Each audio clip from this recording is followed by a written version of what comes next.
Hey everybody, and welcome to Looking at the Markets with David Moadel. I am here with Wendy Giordan, my fiance. We're getting married this year in 2018. It's amazing. I'm a lucky guy. And don't worry, we're going to talk about finance though. This is Looking at the Markets with David Moadel.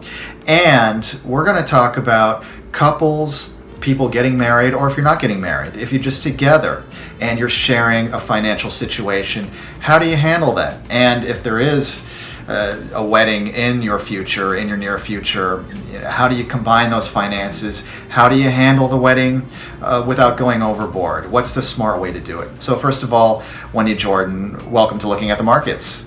Well, thank you, David. I'm happy to be here.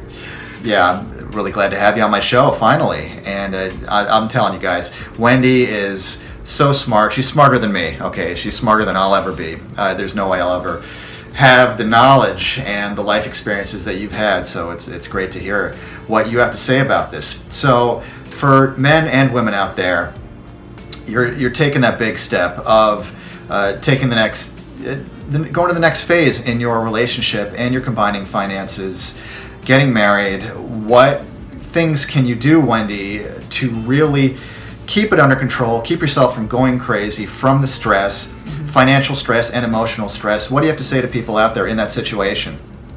Well, first thing I would like to say to everyone that's planning a wedding, congratulations. And it is exciting, and it's fun, definitely, and it can be fun if you make sure that you involve your significant other. But I think the most important thing right from the very start is to really sit down and plan a budget that you can both live with at the end of the day. A lot of times, if you don't have a budget, and stick to that budget, because a lot of couples have a budget and then they get caught up in the frenzy of, oh, I gotta have this and then that, I didn't think about this, and all of a sudden you're over your budget, you have the wedding, and when it's all said and done and you're back from your honeymoon and you're start back to your normal life, you're stuck with all these financial worries. And that's the worst way to start off a new relationship, is with financial worries. So I would say sit down, make out a budget that you're both realistic with, and you know what? It's going to be great. Whatever budget you have, it's going to be great, because it's the importance of falling in love and celebrating the day. It's not so much about you have to have this dress of a certain design, or this place with this certain backdrop.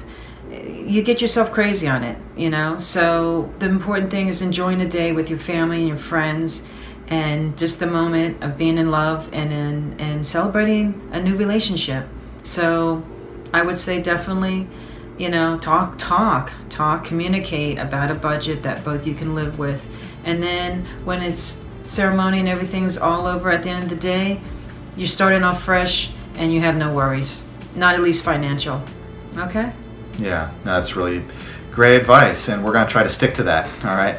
So now for people out there, do you recommend that they write down a budget? Is this something they need to discuss together, or because a lot of people just leave it to the other person to do everything?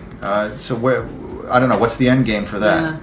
Yeah. Definitely it has to be two people working it together, because for one, it's not fair just to leave one person planning the whole thing. It's very stressful, and you want to make sure everyone's happy. I know a lot of gentlemen don't care. They say, oh, you honey, you do whatever, but in the end you want to have some participation with it, and have fun with it along the way. Have fun with it, and just make sure you're communicating that each person is happy with whatever decisions you make, because that's important. Yeah. Communication, that is the key. If you don't talk about it, then things are unspoken, unsaid, assumptions are made, and you know what happens when assumptions are made. Usually the end, it's usually not good. Mm-hmm. And I just wanted to finally ask about this. As far as inviting people, guest lists, who do you invite, who don't you invite? How do you handle that? If you invite some people, now you have to invite their friends. Maybe the relatives you don't even like, you feel like you have to invite to a wedding type of situation. How do you handle something like that? Well, I would say start off. You're going to have several rough drafts of your list. Of course, your first list is going to have so many people, and then you've got to have a second draft and, start eliminating, because you can't invite everyone. You just can't. I mean, that's where your budget goes out the door. So, really think about it. It's okay to keep breaking down the list. And you know what? Don't worry about if this person wasn't asked and this person was. At the end of the day, it's your day. And you know what? You can't worry about what other people think. And then, you know what? 9 times out of 10, they're not thinking what you're thinking. Those are just, fears you have that you just have to get over with.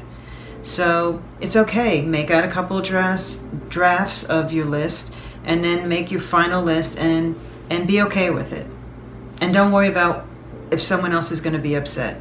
And they shouldn't be. And if they are, maybe that's someone that you need to reevaluate in your life, because they really shouldn't be. Yeah.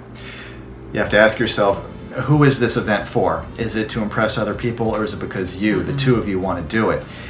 And if they don't understand, is that your problem or is that their problem at the end of the day? And you can't invite everybody that you want to invite, and you can't involve everybody, and somebody is not going to be happy with you.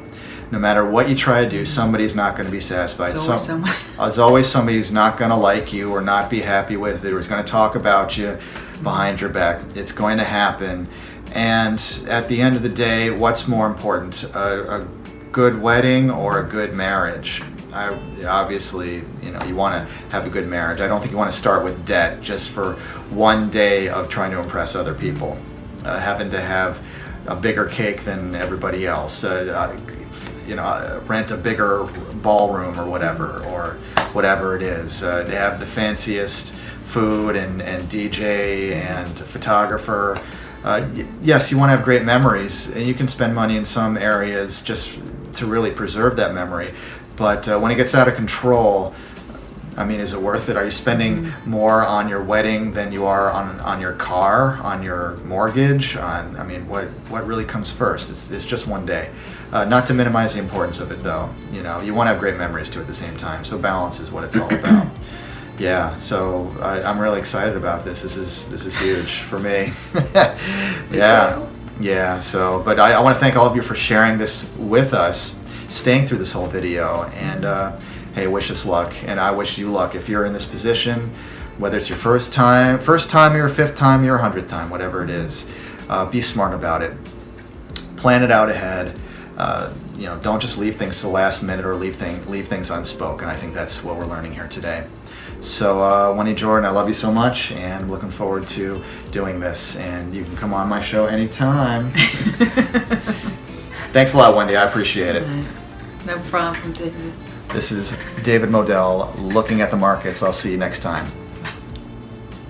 It's different now.